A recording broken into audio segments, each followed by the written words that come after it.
So remember my basketball pyramid that I did, which actually started with baseball in the early 2000s when I wrote the column. My buddy Gus's dad had this idea for a Hall of Fame pyramid. I wrote it out for baseball.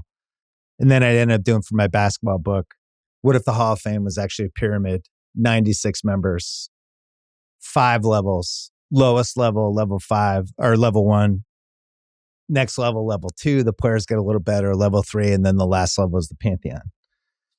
And I was thinking, we don't have enough owners for an owner Hall of Fame pyramid, but we could make a little mini pyramid of the worst owners of the last 30 years, right? Do a little mini pyramid of 10 people. Donald Sterling's the worst, right? I think he's the MJ of the conversation. Doing a worst owner mini pyramid, Sterling has to be first. It'd be tough to beat that.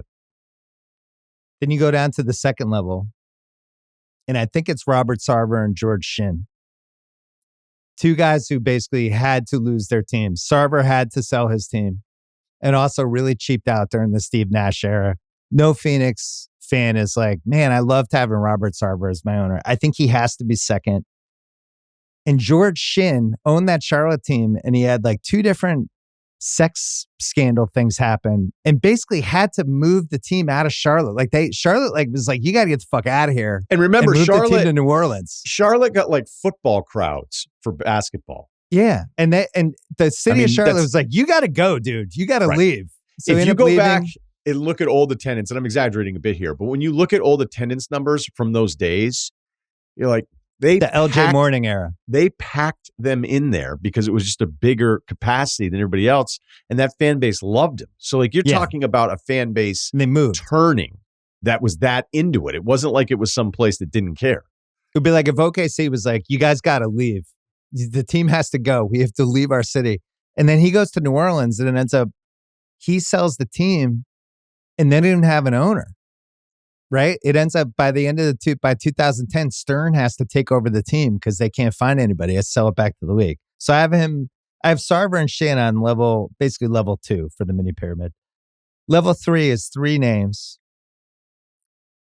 Glenn Taylor, and I'll make the case for him in a second. Michael Jordan, who owned Charlotte, and nothing good happened the entire time he was there, like literally nothing. And then Howard Schultz, who owned the Seattle Supersonics and sold them to an ownership group that he knew was going to move them to Oklahoma City. And I think he has to be in the top 6 because he's actually directly responsible for the team leaving. And then the last level, I had Prokhorov, Ted Leonsis, Tom Gores, and James Dolan as my level 4. That is my mini pyramid for worst NBA owners. Prokhorov, underrated, came in, spent a lot of money, and he's like, actually, you know what? This was a huge mistake. I went out, cut all the costs, and it just leaves them with no picks. It's like, I'm out of here, guys. I'll see you later. It's like, wait, we have no picks left. I remember teams being worried, and I don't even know if it's like real or not, but it was just because it was a Prokhorov. They were like, who knows what that guy's going to be able to pull in free agency? They're like, well, what do you mean? They'd be like, well, you know, this country's yours. Like, where is this? It's yours. Remember Karolinko signed for less money and people are like, oh, what do you have over Leonsis? Was there any consideration by the committee for Robert L. Johnson, who named the Bobcats after himself? So my honorable mention was Chris Cohen, the Warriors guy who sold to Lake Up, Jerry Reinsdorf, who's in the 3rd biggest market in the league and doesn't pay the luxury tax, David Stern as the New Orleans owner, your guy Bobcat Bob Johnson, Karen Davidson owned the Pistons for a couple years and was brutal to the point that they were excited. I think Gore's after him. And then Paul Gaston. Paul Gaston. Don't forget about Paul Gaston. I've never underrated, forget about horrible owner for the Celtics. Paul Gaston. So yeah, I'm sure there is more. But yeah, so I got Sterling top level, Sarver Shinn, Taylor Jordan Schultz, Prokhorov, Leonsis, Gore, James Dolan. That is my mini pyramid for the worst owners of the last 30 years. Did you have Taylor ranks 4th? Did you have the Cleveland owner in there? Which one? Well, it's last 30 years, so I couldn't put Stepien in there. Okay, yeah, Stepien's worst of all time. It's him and Sterling in the finals. Can I give you some Glenn Taylor data? I know you want to, and I don't want to go anywhere. I'm here. An audience. So he bought the team in the mid-90s, heading into the 95 season. These stats are unbelievable. I was kind of stunned doing the research. They have 11 playoff appearances since he bought the team. In 1995, before the internet, he bought the team. 10 first-round exits out of the 11 playoff appearances. So only that Western Conference Finals with Garnett. The 04, that was his one run. He has 21 playoff victories in 30 years. He's averaging 0.66 playoff victories per year for the 3 decades. He has 0 playoff series wins since 2014. The team did not win a single playoff game from 2005 to 2018. And then just some of the highlights when he was there.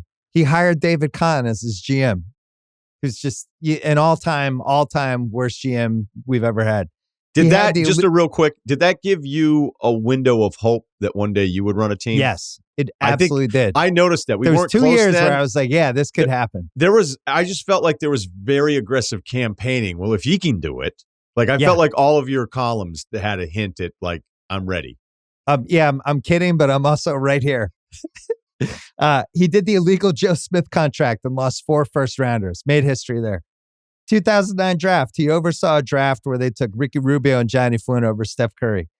He hired Kevin McHale as his coach, his GM coach, and his coach. He hired Kurt Rambis as his head coach. Remember how bad Kurt Rambis was as a head coach? Like legendarily bad. Like people were doing radio segments. We've never seen a worse head coach than this. Remember his Phil Jackson, the Tree of Phil? I just felt like people didn't understand him. Go ahead. Remember the Kevin Love when everybody was getting 5-year maxes like Westbrook out of that 08 class? And he wanted a 5-year max and they're like, nope.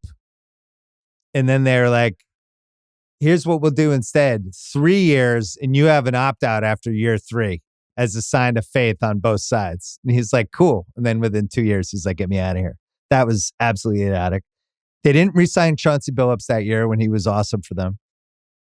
They could have taken Brandon Roy and instead they traded one spot for Randy Foye and cash. They took Chris Dunn over Jamal Murray. They hired Flip Saunders to run everything. They had coach GM Tom Thibodeau, where he was the coach, but also made all the decisions. They did the A-Rod Laurie fiasco. They traded Jimmy Butler for, what was it, Sarge Covington and a pack of meatballs? No, there was a pick in there. Trade? There was another pick in there. Jared Bayless and like a second rounder? I don't even know if they got a pick. From 2006 to 2011, they drafted 6, 7, 3, 5, 4, and 2. Still didn't make the playoffs. They traded Sam Cassell and a first for Marco Jaric. They were like, no, we'll throw in a first too. We got to get Marco Jaric. They traded Ray Allen with the 1998 first for Stephon Marbury, and they took Shabazz Muhammad over Giannis Antetokounmpo. Those are just some of the highlights of the Glenn Taylor era, Russillo.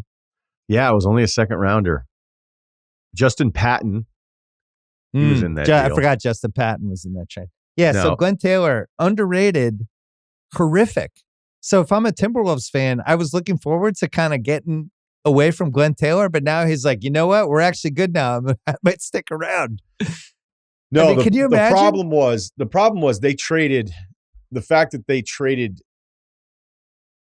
for him to Chicago and then a year later. So it's Dunn, Levine, and Markkanen was what we needed to remember. And then for Butler. Not what? You're talking a year and a half later. 15 months later, it's Bayless, Covington, Saric, and Matteo Spagnolo.